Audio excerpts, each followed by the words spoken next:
Hey guys, I wanted to come on camera really quick and do a kind of little mini review of the MAC Studio Fix Powder Foundation.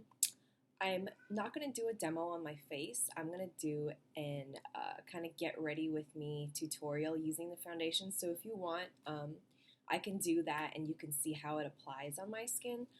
But since I'm wearing it right now on my face, I felt like it would just be kind of okay to just talk about it and give you guys a little review. So I'm in the shade NC35. It's the only foundation I'm wearing. I'm not using it just as a setting powder or anything. I really did use it as the entire foundation. I did use a primer. Sorry, my cat's meowing. I did use a primer underneath. I used the Smashbox Photo Finish primer, and I applied it using my Sigma F80 brush, and I spritzed a little bit of setting spray onto the brush and then swirled it into the product. Now, I do want to warn you, if you do that, you start getting these like strange marks on the powder, and it feels kind of bumpy. So it does do that, which is a downside, but I don't find that it affects anything when I pick up the powder or anything like that. It doesn't go on strange or dry or patchy or anything like that. It just kind of looks weird in the compact so far as I've noticed. So that doesn't really bother me. And then after I use it as my foundation, I'll kind of go in with concealer if I need it. I didn't really use much today. I used a little bit on my nose because I have some acne around my nose, which I always normally do. And that's about it. And throughout the day, I'll use the puff that it came with. So it opens up and it has a little puff. And I've only used it a few times, and I just kind of dip it in, and then normally it's only to blot my nose, my forehead, and my chin. So I normally don't really go in with everything.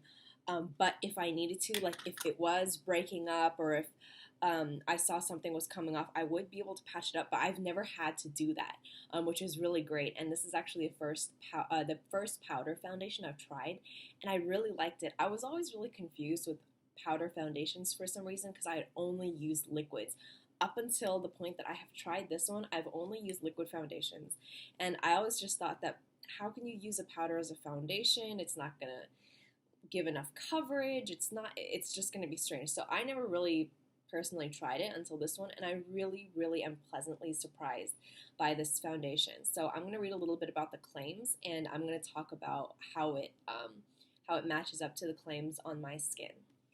So on the MAC website, it says it's a one-step powder and foundation that provides a matte texture with a medium coverage. So I definitely agree with everything.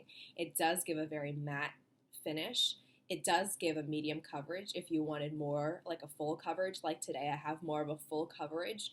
Then you can just apply more layers. So I dipped it in with my flat top kabuki brush, swirled it in, and then I would just swirl it onto my face. I normally start on this side for whatever reason, and then I go and then I do my forehead, and then I do the other side, and then if I feel like the brush is starting to become dry again, I just spritz a little bit more just so it's easier to apply.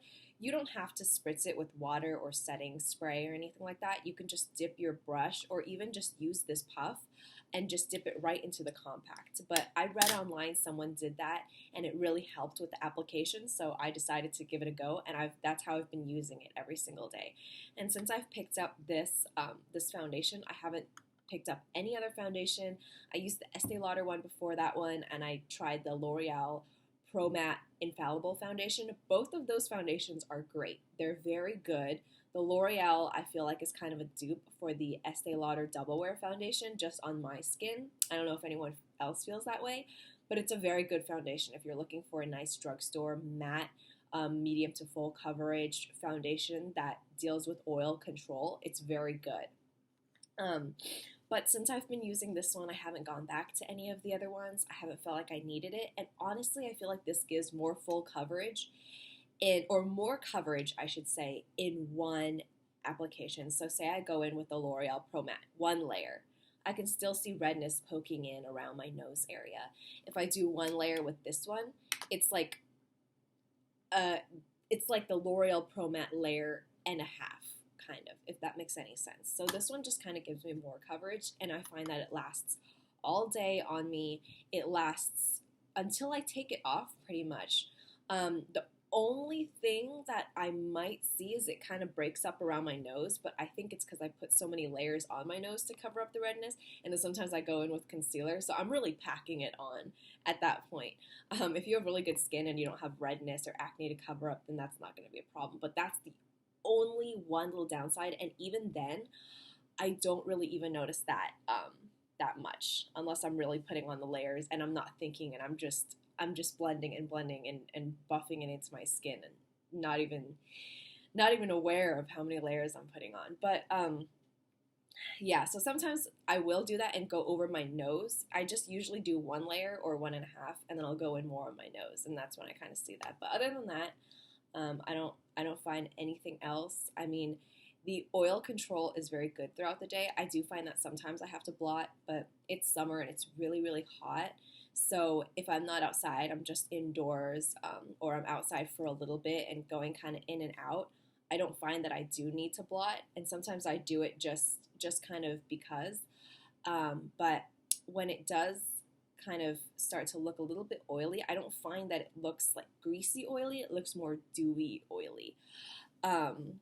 If I hope that makes sense, but in my personal opinion, that's kind of more what it looks like. So that doesn't bother me too much. And if you're more of a dry skin person, you might actually like that, depending on kind of how you want to look for the day, whether dewy or more dewy or matte in certain areas of your face. So yeah, that's all I kind of have to say. This retails for $27. It is a little bit pricey compared to other foundations and especially drugstore foundations, but I do find that it's worth it. It could be worse, but I mean it could be better. But I do find that it is worth the price. And another thing I'd add is normally in MAC foundations or MAC concealers, they go by NC and NW, and the C and W stands for cool and warm. And normally I'm NW 20 to 25. In this one, in the NW, it was more cool toned. It was pink looking. There was a pink undertone. So I switched over to NC 35, and my friend actually helped me out and helped me find the right shade. I went through NC 25 and then 30, and now I'm 35, and normally I'm NW 20. So the shade range is a little different. She told me that the cool and warm are kind of switched in this foundation, so that might be something to be aware of when you're picking out your shade. If you're looking online or you're going in stores, maybe you should swatch it or something on your hand. Let me swatch this one just so you have a representation of what the NC35 looks like. So that's what it looks like.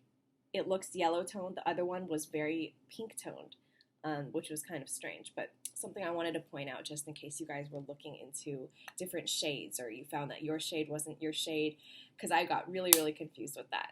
So overall, I want to give this foundation a 5 out of 5. I'm really, really happy with it. I'm going to buy it again once it runs out, and I love it. I love that I can just kind of carry it around with me, and it's not just a translucent powder or a setting powder. It's an actual powder foundation, so it'll give more coverage, and you know, I can kind of depend on it being there. It's compact, it fits in my purse, and it gives great coverage, and I definitely love it. So I definitely recommend checking it out. If you already have it, maybe try spritzing a little bit of spray on the brush before you use it to get it a little damp, and see if that works for you. And if not, I would recommend swatching it if you're looking for a foundation next time you're at a MAC store, or anything like that. So yeah, that's it for this video. If you guys enjoyed it, please give me a thumbs up. And if you have any more requests or reviews or anything that you would like me to do in the future, please let me know as well.